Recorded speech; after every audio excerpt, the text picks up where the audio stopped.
Welcome to the Deep Dive. Today we're plunging into a stack of sources to pull out the key insights. We're looking at the pharma world specifically, how a major player like Jubilant Pharmova handles growth and innovation. It's a complex landscape out there. It really is, and today our focus is squarely on Jubilant Pharmova Ltd's Q1 FY26 results. We've gone through their official press release, the detailed earnings presentation, and the notes from their board meeting, all dated July 29, 2025. Right. And our mission here is to, cut through all that data. We want to give you a clear understanding of how the company's doing, where it's headed strategically. Yeah. Basically, help you feel informed without drowning in spreadsheets. We're looking for the story behind the numbers. Okay, so let's start with that big picture view, the financials. We're talking Q1 of their fiscal 26, the quarter ending June 30th, 2025. Did they kick off the year strong? What were the main highlights financially? They certainly did set a strong tone. If you look at the consolidated results, total income came in at Rs 1,913 crore. That's about 19 billion rupees. And that represents a pretty solid 10% growth year over year compared to Q1 last year. Revenue from operations, same story, up 10% to Rs 1,901 crore. Okay, strong top line, but growth isn't everything. What about the bottom line? How did profitability look? Profitability, yeah, that actually showed even better momentum. EBITDA, that's earnings before interest, taxes, depreciation, amortization, it grew 14% year over year. Reached Rs 302 crore, and importantly, the EBITDA margin expanded by 60 basis points up to 15.8%. Okay, so margin expansion too. Right. And there's more. The normalized PAT profit after tax, but adjusted for, one-off items that surged, up 48% year over year to Rs 103 crore, and its margin improved quite a bit too, by 140 basis points, hitting 5.4%. Wow, 48% jump in normalized profit. That's significant. It is, and it's important to understand the context here. The reported P8 in Q1 last year was actually higher, Rs 482 crore, but that included a huge one-time exceptional income like Rs 396 crore. So if you strip out that noise, that 48% normalized growth this quarter, it really shows the underlying operational strength. Got it. So that comparison makes the 48% look even more impressive. It's the real underlying performance shining through. What about their overall financial health then? Were they investing heavily? Did the debt situation change? Well, their net debt to EBITDA ratio did tick up slightly. It went from 1.1 times in March 2025 to 1.2 times in June 2025. But they flag this as conscious. It's because they're deliberately increasing capital expenditure, investing in future growth, expanding capacity across different business areas. Right, investing for the future. Makes sense. So what's the management actually saying about all this, their perspective? And how does it tie into their longer-term plans? They sound quite positive, actually. They're saying they see solid revenue growth across all business units, and they expect that growth momentum to grow stronger. Looking longer term, this performance keeps them firmly on the path towards their Vision 2030 goals. Vision 2030. What does that involve again? Pretty ambitious targets, doubling revenue from the FY24 baseline, pushing the EBITDA margin up to the 23-25% range, aiming for zero net debt eventually, and achieving a high teens ROCE return on capital employed, which is, a key efficiency metric. Okay, zero net debt while doubling revenue. That's aiming high. Let's dig into those business units then, see how the different parts are contributing.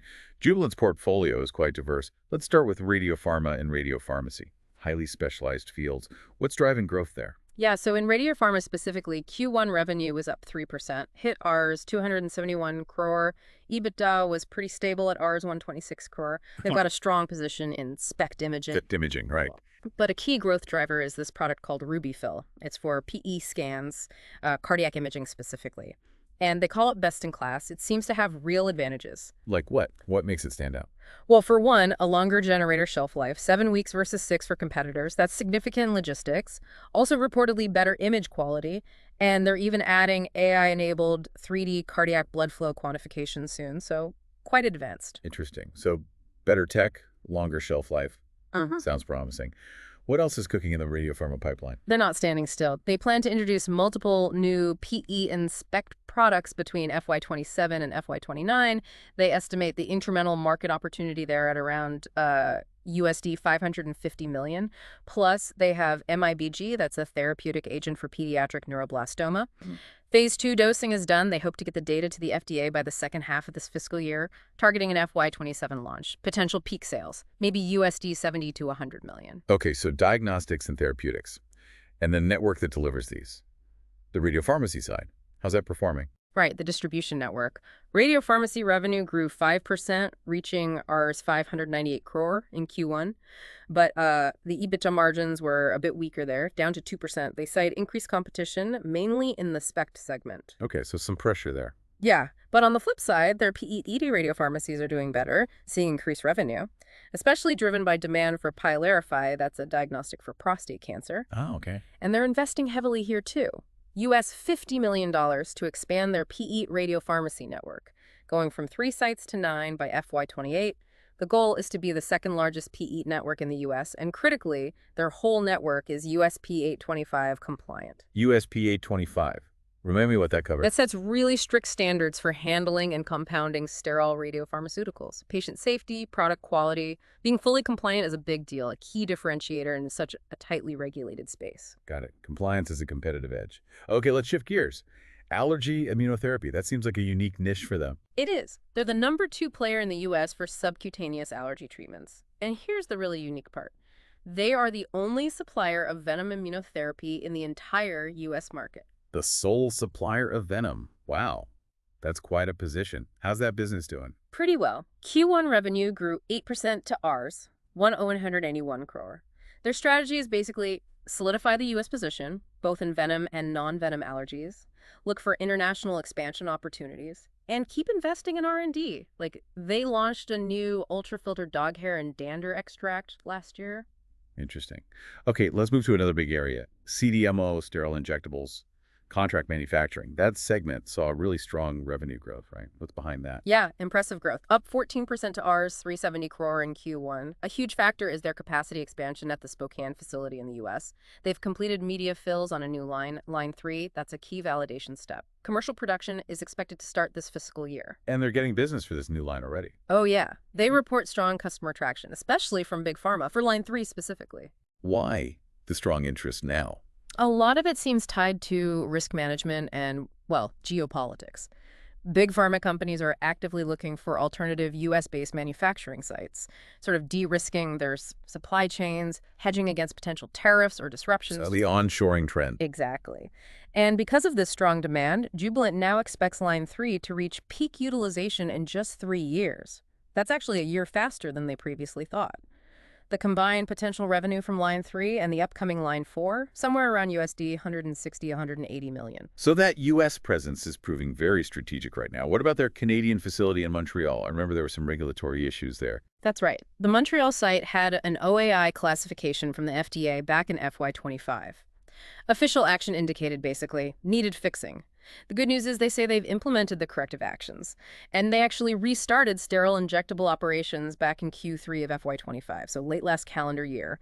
They're also investing significantly there, USD 114 million, partly funded by Canadian government loans, expanding liquid and lyophilization, that's freeze-drying capabilities. And a new ophthalmic line is going through validations now, aiming for commercial qualification by the end of this fiscal year, FY26. Okay, it sounds like Montreal is back on track and expanding too.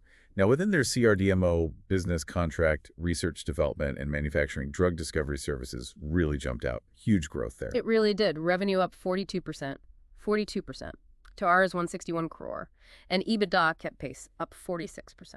What's fueling that kind of surge?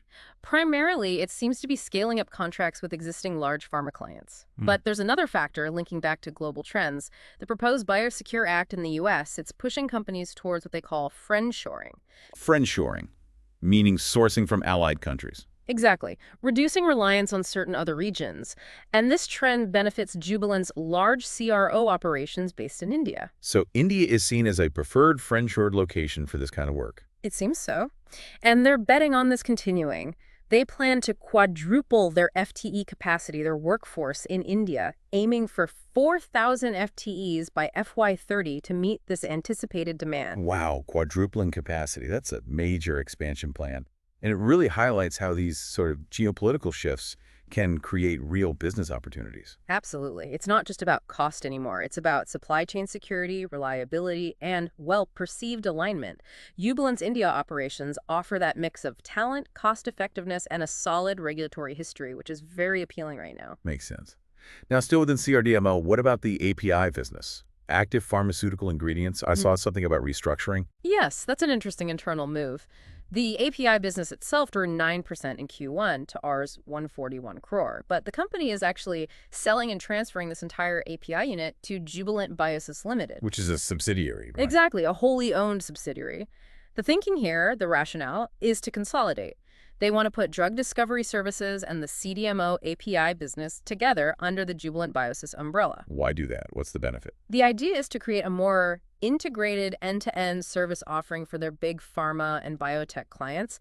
So instead of separate contracts, clients can potentially get a seamless service from discovery right through to API manufacturing, all within Jubilant Biosys. Should improve efficiency and make Biosys a more powerful player in the CRDMO market. A one-stop shop, essentially. Pretty much. And that transaction is expected to be completed quite soon, by September 1st, 2025. Okay, interesting structural change. Let's look at generics now. It seems like that business turned a corner this quarter, back in the black. Yes, definitely a positive development there. Generics revenue grew 7% to Rs 166 crore. And importantly, EBITDA hit Rs 12 crore. They're profitable again. The EBITDA margin improvement was huge, up 1,400 basis points compared to last year. 1,400 basis points. How did they manage that? Seems like a combination of things. Focusing on more profitable products, maybe dropping some lower margin ones, and also getting more revenue from international markets outside the U.S. Their plan is to keep launching new products, about 6 to 8 per year, in the U.S. and other international markets. Maintain that profitable growth. Good to see that segment recovering. All right, finally, let's touch on their proprietary novel drugs division, the R&D engine for completely new medicines. Right. This is their pure innovation arm. It's pre-revenue currently, but the pipeline is moving forward. Their lead candidate is JBI 802. It's a CoREST inhibitor. A targeted therapy. Yes. It's in phase 2 trials for certain rare blood cancers, essential thrombocythemia, or ET, and other myeloproliferative neoplasms, MPNs. The potential U.S. market just for those indications is estimated at USD 3.3 billion. It also showed some early promise in phase 1 for non-small cell lung cancer, NSCLC. One patient had a really good, durable response. Okay, that sounds promising. Yeah. Any other key programs? Yes. The second one is JBI 778. This is a PRMT5 inhibitor, another targeted approach. It's described as next generation, orally available, and importantly, brain penetrant. It just entered phase I trials, first in human studies for certain cancers. The potential U.S. market for just one subset, NSCLC with an EGFR mutation, could be around USD 2.0 billion. So significant potential markets if these drugs succeed. When might we see more data? They're anticipating clinical data readouts sometime in calendar year 2026. And interestingly, they also mentioned they're exploring monetization options for these assets, so perhaps partnerships or licensing deals down the line. Okay, so developing value there. Now, stepping back from the products and financials for a moment, Jubilant Pharmova also emphasizes sustainability ESG factors. What are they highlighting there, and why does that matter? Yeah, they dedicate quite a bit of space to this. It matters because investors, customers, even employees increasingly care about it. It can impact reputation, risk, access to capital. They have a formal sustainability policy aligned with the UN Sustainable Development Goals. Their scores on key benchmarks are decent, 60% in the Dow Jones Sustainability Index Assessment for 2024 and an EcoVadis score of 65. And specific achievements. Some key ones they listed: a 13 percentage point increase in the share of renewable purchased power compared to their FY25 target, a 21% reduction in specific greenhouse gas emissions, a 19% cut in specific water consumption. And I think this is quite significant. All their manufacturing plants in India are zero liquid discharge facilities. Zero liquid discharge. What does that mean exactly? It means they treat and recycle essentially all the wastewater generated by the plant. Nothing gets discharged into the environment, which is a big deal, especially in water-stressed regions like parts of India. It shows a real commitment. That's impressive. Okay, so pulling everything together then, we've covered financials, all the diverse business units, ESG. What's the overall outlook for the rest of the fiscal year, FY26? What's the management signaling? The overall message is positive momentum. They expect the revenue growth we saw in Q1 to actually get stronger as the year progresses. They also anticipate that EBITDA and PAT margins will strengthen on a full-year basis. And while they'll keep investing, the CapEx intensity continues, they plan to keep that net debt to EBITDA ratio range-bound, so managing leverage carefully even while investing. Okay, so continued growth, improving margins, and controlled debt despite investments. Sounds like a confident outlook. Well, this deep dive has certainly painted a detailed picture. You can really see how Jubilant Pharmova is trying to position itself across so many different parts of the pharma value chain, from the high-tech, radiopharma and injectables manufacturing to the novel drug pipeline, and even optimizing the structure with things like that API consolidation. It all seems to feed into that ambitious Vision 2030. Absolutely. What stands out to me is that dual focus. On one hand, pushing the boundaries with innovation, the novel drugs, the advanced imaging agents, and on the other, really focusing on operational execution and efficiency. Plus, strategically leveraging these big global trends like the demand for secure onshore manufacturing or the shift towards friendshoring, they seem very tuned into those dynamics. Yeah, a complex strategy for complex times. So as you, our listener, reflect on all this information about Jubilant Pharmova, but here's a final thought to mull over. In this incredibly fast-moving pharmaceutical world with all the geopolitical shifts, the constant technological breakthroughs like AI, and growing sustainability pressures, what specific market trend or maybe technological advancement do you think will have the most significant impact on a company like Jubilant Pharmova's long-term success? And maybe more importantly, why that one in particular? Something to think about.